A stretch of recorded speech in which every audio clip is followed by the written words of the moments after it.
పప్పు మునగాకు కూర ఎలా వండుకోవాలో చూద్దాం. దానికి కావాల్సినవి మునగాకు, అలాగే పచ్చిమిర్చి, టమాటాలు, ఎల్లిపాయలు, అలాగే ఒక కప్పు కందిపప్పు.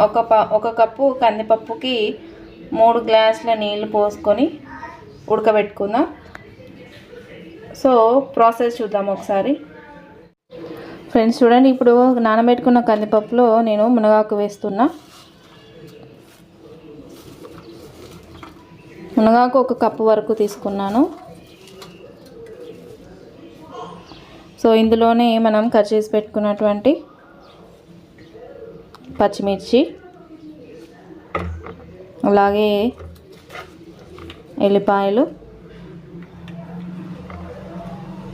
అలాగే టమాటోలు,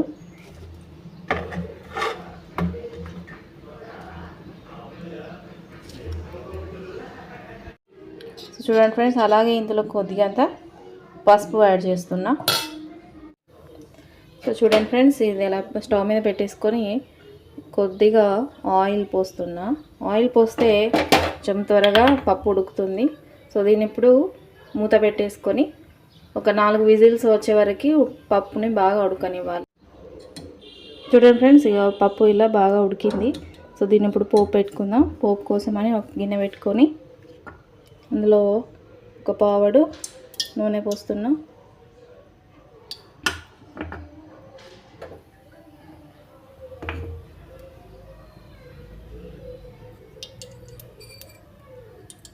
సో ఈ నూనె బాగా వేడెక్కిన తర్వాత ఇందులో జీలకర్ర, ఆవాలు వేస్తున్నాను.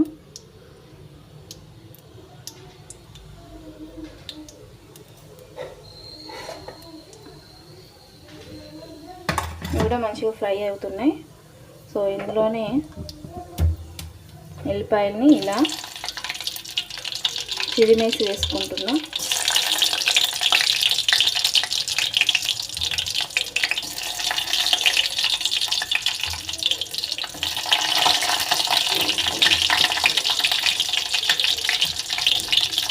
నెక్స్ట్ పచ్చిమిర్చి,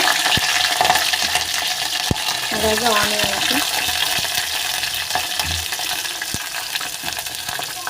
వీటిని కొద్దిసేపు ఫ్రై కానిద్దాం. సో చూడండి ఫ్రెండ్స్, ఇందాక వేసుకున్న పోపుని పప్పులో అయితే వేసి కలిపేశాను. సో ఫైనల్గా లాస్ట్కి ఒక 3 టేబుల్ స్పూన్ సాల్ట్ వేసుకుంటే మనకి హెల్తీ అయినటువంటి వేడివేడిగా మునగాకు పప్పు కూర రెడీ అవుతుంది. సో మీరు కూడా ట్రై చేసి ఎలా ఉందో కామెంట్ చేయండి. ఓకే, ఈ వీడియో కనుక మీకు నచ్చితే ఒక లైక్ చేయండి అండ్ ప్లీజ్ సబ్స్క్రైబ్ మై